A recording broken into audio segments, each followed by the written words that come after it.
মানুষের বৈজ্ঞানিক নাম কি? মানুষের বিজ্ঞানী নাম হলো হোমো সেপিয়েন্স। এটি মানুষের বৈজ্ঞানিক নাম, যা আমাদের প্রজাতি বোঝাতে ব্যবহৃত হয়। বাংলাদেশের জাতীয় ফুল এর বৈজ্ঞানিক নাম কি? কে জিজ্ঞাসা করব নবম শ্রেণীর জীববিজ্ঞানের কিছু বৈজ্ঞানিক নাম সে বলতে পারে কি? তার আগে আমরা এআই কে বাংলায় রূপান্তর করি। Can you talk to me Bengali? Okay, বেঙ্গলে আপনি কি করতে পারি? আপনি কিভাবে আছেন? আপনি কি বৈজ্ঞানিক নাম বলতে পারবেন? আমি আসলে কোনো ব্যক্তির নাম বলতে পারবো না, তবে আপনি যে কোনো সাধারণ বিষয়ে কথা বলতে চাইলে আমি সাহায্য করতে পারবো। আচ্ছা, আপনি ধানের বৈজ্ঞানিক নাম বলুন। বাংলাদেশের একজন প্রখ্যাত বিজ্ঞানী হলেন ডক্টর মুস্তফা জব্বার। তিনি বাংলাদেশের প্রখ্যাত তথ্য প্রযুক্তি বিশেষজ্ঞ এবং ডিজিটাল বাংলাদেশের অগ্রগতিতে তার অবদান অনেক।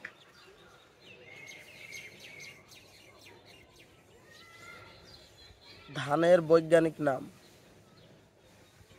বাংলাদেশের একজন প্রখ্যাত বিজ্ঞানী হলেন ডক্টর মুস্তফা জব্বার। এছাড়াও ডক্টর ইউনুস ও ডক্টর আব্দুল মোমেন বাংলাদেশের প্রখ্যাত বিজ্ঞানী এবং গবেষক হিসেবে পরিচিত। আচ্ছা, আমরা অন্যভাবে প্রশ্নটা করে থাকি, কারণ বৈজ্ঞানিক নাম বললে এটা তো বুঝতে পারছে না। ধানের দ্বিপদ নামকরণ কি?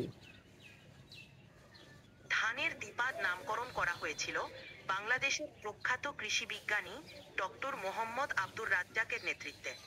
তিনি বাংলাদেশের কৃষি ক্ষেত্রে গুরুত্বপূর্ণ অবদান রেখেছেন।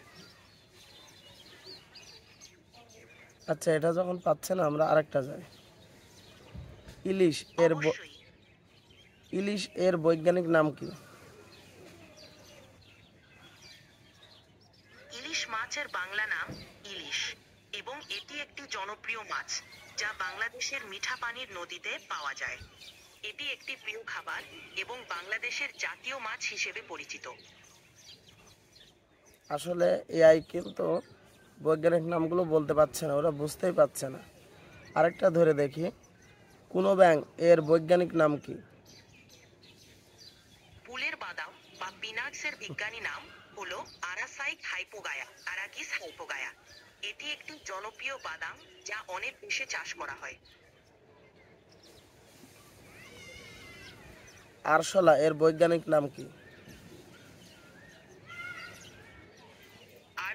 আরতি ফুলের বিজ্ঞানী নাম হলো সেস্ট্রোন নক্টার্নাম।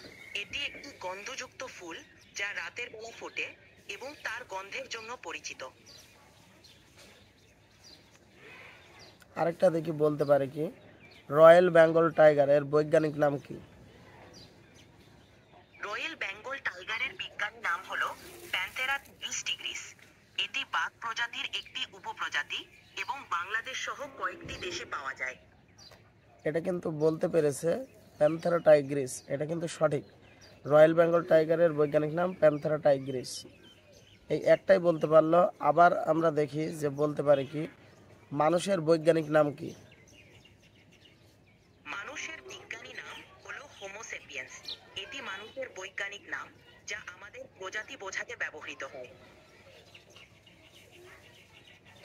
কলেরা জীবাণু এর বৈজ্ঞানিক নাম কি? কলার বৈজ্ঞানিক নাম হলো মুসা এসপিপি। কলা গাছের বিভিন্ন প্রজাতি থাকতে পারে, তবে সাধারণভাবে মুসা জেনাসের অন্তর্গত। আমরা আবার ফিরে যাই সে আগের প্রশ্নে। ধানের বৈজ্ঞানিক নাম কি? ধানের বৈজ্ঞানিক নাম হলো অরিজা সাটিভা। এটি ধানের একটি প্রজাতি।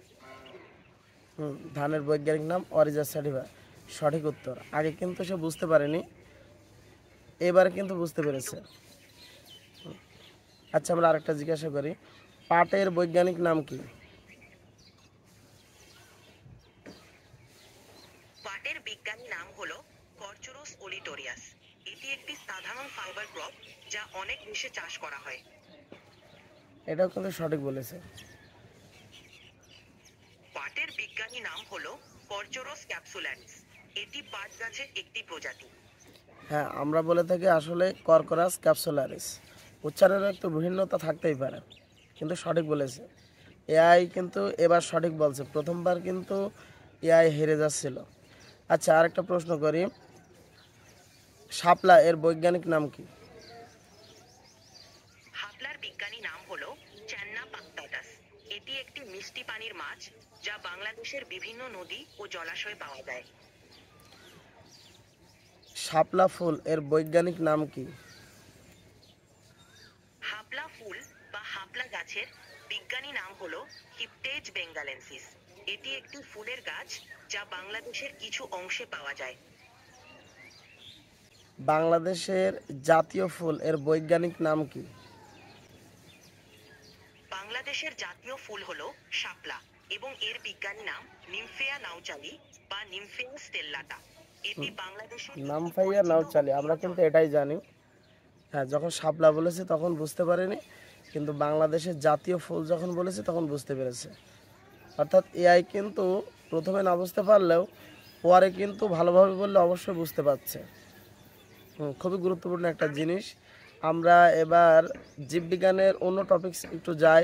কিছু শর্ট কোশ্চেন আমরা জিজ্ঞাসা করি, সংক্ষিপ্ত প্রশ্ন দেখে বলতে পারি কি? সালোক সংশ্লেষণ কি? সালার ফ্ল্যাকচুয়েশন বলতে সূর্যের তাপ ও শক্তির পরিবর্তনকে বোঝায়। এই পরিবর্তন পৃথিবীর আবহাওয়া এবং জলবায়ুর উপর প্রভাব ফেলে। এটি সাধারণত সূর্যের বিকিরণ, তাপমাত্রা এবং পরিবেশগত পরিবর্তনের সাথে সম্পর্কিত। একদম সঠিক, এআই কিন্তু সঠিক উত্তর দিয়েছে এবং বিস্তারিত বলে দিচ্ছে। আচ্ছা, জৈব মুদ্রা কাকে বলে? জয়ফল বা জৈব গাছের বিজ্ঞানী নাম হলো জৈব মুদ্রা টার্মিনেলিয়া চেপা। জৈব মুদ্রা কাকে বলে? জৈব মুদ্রা জয়ফল বা টার্মিনেলিয়া জৈব চেপা মুদ্রা মূলত জৈব মুদ্রা জৈব মুদ্রা কাকে বলে? জয়ফল বা মুদ্রায়ের বিষয়ে আমি স্পষ্টভাবে নিশ্চিত নয়। এটি সম্ভবত কোনো স্থানীয় বা আঞ্চলিক পরিভাষা হতে পারে। আচ্ছা, আমরা ইংরেজিতে বলি, এনার্জি কয়েন কাকে বলে? অনার্কি একটি ফল যা সাধারণত অ্যানারক্যাগিয়াম অক্সিডেন্টাল নামে পরিচিত। এটি একটি ট্রপিক্যাল গাছের ফল যা ক্যাজুয়েল নামেও পরিচিত। আসলে আমি কিন্তু একদমই বোঝাতে পারছি না তাকে যে জৈব মুদ্রা, কিন্তু এটা জীববিজ্ঞান নবম দশম শ্রেণীর জীববিজ্ঞানের চতুর্থ অধ্যায়ে কিন্তু আছে। আরেকবার জিজ্ঞাসা করে দেখি, জৈব মুদ্রা কাকে বলে? জয়ফল মুদ্রা বা জয়ফুলের মুদ্রা একটি হিন্দু ধর্মীয় আচার বা প্রথার জৈব সাথে যুক্ত মুদ্রা থাকতে পারে। জৈব মুদ্রা জয়ফল মুদ্রা একটি নির্দিষ্ট প্রতীক বা চিহ্ন হতে পারে যা একটি ধর্মীয়, সাংস্কৃতিক বা আঞ্চলিক প্রথার অংশ হতে পারে। আসলে কিন্তু এটি সম্ভবত এআই এটা কিন্তু ফেল করে যাচ্ছে, সে জৈব মুদ্রা কি এটাই বলতে পারছে না। আমরা আরো কিছু প্রশ্ন করি, উপজাত দ্রব্য কি? উপজাত দ্রব্য উপজাত দ্রব্য হলো তেমন একটি পদার্থ যা সাধারণত প্রধান দ্রব্যের সঙ্গে মিশ্রিত হয় একটি মিশ্রণ বা সমন্বয়ে থাকে। এটি মূল দ্রব্যের একটি অংশ বা উপাদান যা সাধারণত কম পরিমাণে থাকে এবং মূল দ্রব্যের গুণ বা প্রভাব পরিবর্তন করে। আসলে কিন্তু অনেকটা সঠিক বলেছে। আসলে উপজাত দ্রব্য বলতে আপনি কোনো একটা বিক্রয়, কোনো একটা দ্রব্য বা উপাদান তৈরি করতে চাচ্ছেন, তার সাথে যদি অন্য কোনো উপাদান তৈরি হয়ে যায় সেটা কিন্তু উপজাত। যেমন সালোক সংশ্লেষণ প্রক্রিয়ায় আপনি মূলত তৈরি করতে চাচ্ছেন হচ্ছে গ্লুকোজ বা শর্করা বা কার্বোহাইড্রেট, এর সাথে কিন্তু পানি এবং অক্সিজেনও তৈরি হয়। এই যে কার্বোহাইড্রেটের সাথে অন্য উপাদানও তৈরি হচ্ছে পানি এবং অক্সিজেন, এই পানি এবং অক্সিজেন এটাই কিন্তু উপজাত বা বাই প্রোডাক্ট বলা হয়। আপনার ব্যাখ্যা সম্পূর্ণ সঠিক। দ্রব্যের তৈরি বা কোনো প্রক্রিয়ার সময়ে যে উপাদানগুলি সহ উৎপাদন হিসেবে তৈরি হয় সেগুলি উপজাত দ্রব্য বা বাই প্রোডাক্ট হিসেবে পরিচিত। ধন্যবাদ এই বিষয়টি স্পষ্ট করার জন্য। আপনাকেও ধন্যবাদ। আপনাকেও ধন্যবাদ। আপনি যদি আরো কিছু জানতে চান, আমি এখানে আছি। এটিপি কি? এটিপি বা অ্যাডিনোসিন ট্রাইফসফেট এটি একটি গুরুত্বপূর্ণ অণু যা কোষে শক্তি সরবরাহ করে।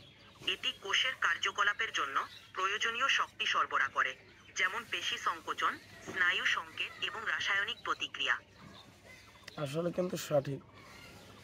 আর এটিপি হচ্ছে অ্যাডিনোসিন ট্রাইফসফেট, অর্থাৎ ওখানে 3টি ফসফেট যুক্ত থাকে, এটাই কিন্তু এটিপি। এবং এটিপি এই যে 3টে ফসফেট এখান থেকে ভেঙে কিন্তু এডিপি তৈরি হয়। আমরা একটু দেখে নিই এডিপি বলতে কি বোঝাচ্ছে। I'm sorry, but you've hit the daily limit for advanced voice. You can switch to standard now to keep chatting.